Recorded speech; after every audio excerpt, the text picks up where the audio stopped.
ዳኒ እንግዲህ እንደተለመደ ሜሪ ላይ ተጫውቶባታል ማለት ነው። በኢየሱስ ስም ቅጥል ነው አደረጋት። ወይኔ ሜሪዬ ደም በደንብ አደረጋት ጋይስ።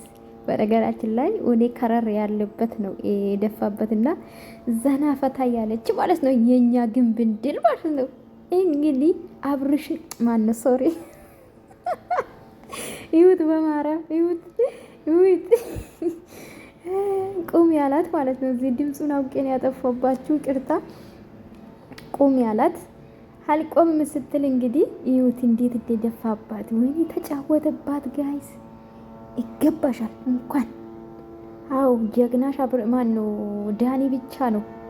ወይኔ ተዋረደች። ወይኔ ሁሌ ደግሞ ከቤት ስትወጣ ጠብቋት ማለት ነው። ጉድ ነው የሚያደርጋት። በቀደም አይታችኋል ምን የመሰለ ውግ እንግዲህ አዲስ ውግ ምን እንዳያደረግባት አይታችኋልና ወይኔ ተጠፈጠፈ። ወይኔ ነፍስ ከይማርም። ለማንኛውም ረጅም ቀሚስ ያምርባታል ባይዘው ማለት ነው በዚህ ፍረትና ዳኒ ግን ወይኔ ግን ለተንኮል የተፈጠርክ ሰውዬ ጌታ ሆይ፣ እሷም ተንኮለኛ አንተም ተንኮለኛ ተገናኛችሁ።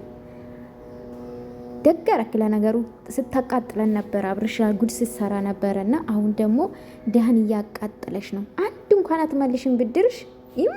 ይመች ወደ ቤት መለሳት።